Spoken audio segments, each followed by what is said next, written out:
6ஆம் அதிகாரம். மனுஷர் பூமியின் மேல் பெருகத் துவங்கி அவர்களுக்கு குமாரத்திகள் பிறந்தபோது தேவகுமாரர் மனுஷகுமாரத்திகளை அதிக சௌந்தரியம் உள்ளவர்கள் என்று கண்டு அவர்களுக்குள்ளே தங்களுக்கு பெண்களை தெரிந்து கொண்டார்கள். அப்பொழுது கர்த்தர், என் ஆவி என்றைக்கு மனுஷனோடே போராடுவதில்லை, அவன் மாம்சந்தானே, அவன் இருக்கப் போகிற நாட்கள் 120 வருஷம் என்றார். அந்நாட்களில் ராட்சதர் பூமியிலே இருந்தார்கள்.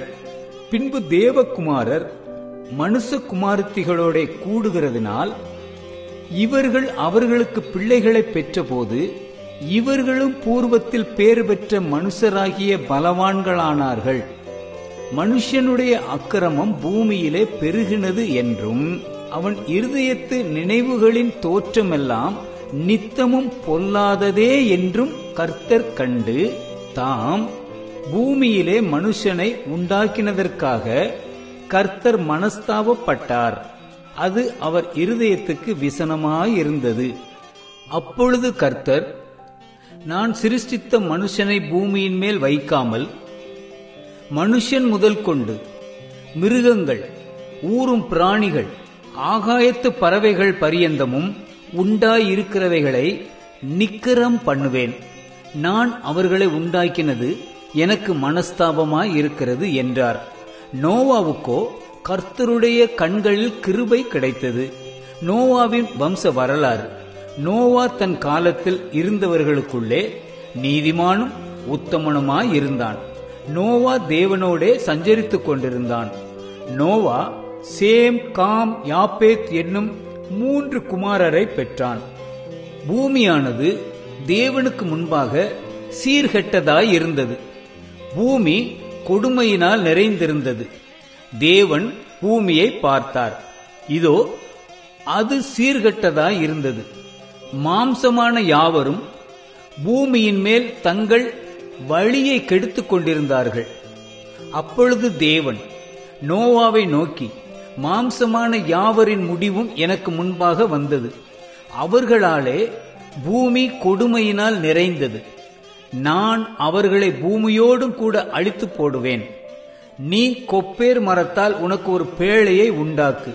அந்த பேழையிலே அறைகளை உண்டு பண்ணி அதை உள்ளும் புறம்புமாக கீழ் பூசு.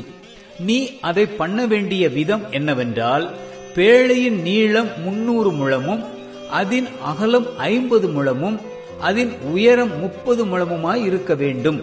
நீ பேழைக்கு ஓர் ஜன்னலை உண்டு பண்ணி மேல்தட்டுக்கு 1 முழ தாழ்த்தியிலே அதை செய்து முடித்து பேழையின் கதவை அதன் பக்கத்தில் வைத்து கீழறைகளையும் 2ஆம் தட்டின் அறைகளையும் 3ஆம் தட்டின் அறைகளையும் பண்ண வேண்டும்.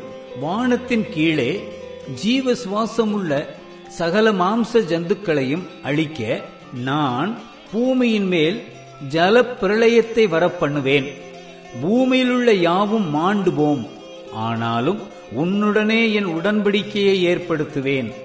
நீயும் உன்னோட கூட உன் குமாரரும் உன் மனைவியும் உன் குமாரரின் மனைவிகளும் பேழைக்குள் பிரவேசியுங்கள். சகலவித மாம்சமான ஜீவன்களிலும் ஆணும் பெண்ணுமாக வகை ஒன்றுக்கு ஒவ்வொரு ஜோடு உன்னுடன் உயிரோடே காக்கப்படுவதற்கு பேழைக்குள்ளே சேர்த்துக்கொள். ஜாதி ஜாதியான பறவைகளிலும் ஜாதி ஜாதியான மிருகங்களிலும் பூமியிலுள்ள சகல ஜாதி ஜாதியான ஊரும் பிராணிகளிலும் வகை ஒன்றுக்கு ஒவ்வொரு ஜோடு உயிரோடே காக்கப்படுவதற்கு உன்னிடத்திலே வர கடவது.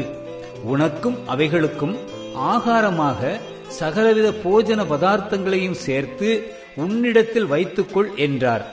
நோவா அப்படியே செய்தான். தேவன் தனக்கு கட்டளையிட்டபடியெல்லாம் அவன் செய்து முடித்தான்.